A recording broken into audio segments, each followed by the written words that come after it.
আজ শুরু হতে চলেছে ভারত পাকিস্তানের আগুনের লড়াই। টি-20 বিশ্বকাপ ক্রিকেট সবচেয়ে আকর্ষণীয় ম্যাচটি মাঠে গড়াচ্ছে আজ। চির প্রতিদ্বন্দ্বী দুই দেশ ভারত ও পাকিস্তান এই ম্যাচে মুখোমুখি হচ্ছে। ওদের সময় রাত্রি 8 ঘটিকায় শুরু হবে এই ম্যাচ। ক্রিকেটে ভারত পাকিস্তান ম্যাচ মানেই অন্যরকম এক আবহাওয়া, টান টান উত্তেজনা।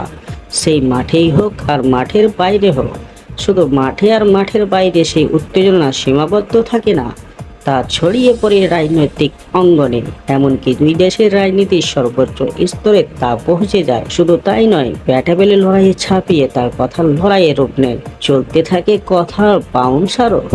এবারের বিশ্বকাপের উভয় দলের দ্বিতীয় ম্যাচ এটি। প্রথম ম্যাচে জয় পেয়ে ভারত সুবিধাজনক অবস্থায় রয়েছে, অন্যদিকে হার দিয়ে শুরু হয়েছে পাকিস্তানের বিশ্বকাপ মিশন। স্বাগতিক যুক্তরাষ্ট্রের কাছে হেরে যায় তারা, যা বিশ্বকাপ ক্রিকেটের অগ্রণী তালিকায় স্থান করে নিয়েছেন। প্রথম ম্যাচে হারের ফলে পাকিস্তানের পিঠে দেওয়ালে ঠেকে গেছে। টুর্নামেন্টে টিকে থাকতে তাদের সামনে এখন একটাই রাস্তা খোলা, তা হচ্ছে জয়। পাকিস্তানের এমন পরিস্থিতিতে এই ম্যাচে নিয়ে গেছে অন্য উচ্চতায়। দুই দেশের মধ্যে রাজনীতিক বিরিতা থাকায় পাকিস্তান ও ভারতের দ্বিপাক্ষিক সিরিজ এখনো বন্ধ। ফলে চিরপ্রতিদ্বন্দ্বী এই দুই দেশের লড়াই দেখার জন্য ক্রিকেট ভক্তরা আইসিসি টুর্নামেন্টের জন্য তীর্থের কাকের মতো অপেক্ষা করে থাকে। 2011 সাল থেকে গত 13 বছরে আইসিসি টুর্নামেন্টের দেশ দুটো 11 টুর্নামেন্টের 12 বার মুখোমুখি হয়েছে।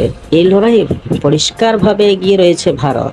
8 বার জয় পেয়েছে তারা, 3 বার পাকিস্তান, 1 বার টাই হয়েছে। তবে সর্বশেষ 4 ম্যাচের ফলাফল পাকিস্তান ভক্তদের কিছুটা আশাবাদী করে তুলতে পারে। এই সময়ের লড়াই ফলাফলে কেউ কাউকে পিছিয়ে রাখতে পারেনি। 4 ম্যাচে 2টি করে জয় পেয়েছে তারা, 2টি পাকিস্তান, 2টি ভারত। টুর্নামেন্টের পয়েন্ট টেবিলে পাকিস্তানের তুলনায় ভারত এগিয়ে রয়েছে। তারপর আজকের ম্যাচের পিচের সঙ্গে ভারতের একটা সম্পর্ক তৈরি হয়েছে। প্রস্তুতি ম্যাচের পাশাপাশি এ মাঠে একটা ম্যাচ খেলেছে তারা, সেই তুলনায় পাকিস্তান পিছিয়ে। তারা গত শুক্রবার নিউইয়র্কে পৌঁছেছে, ফলে ভারত যে একটুকু সুবিধাজনক অবস্থায় থাকবে তা বলাই বাহুল্য। আজকের ম্যাচের জন্য ভারতীয় দলে কোনো পরিবর্তন আসছে না। যে দলটা আয়ারল্যান্ডকে হারিয়েছিল সেই দলটাই অপরিবর্তিত থাকছে।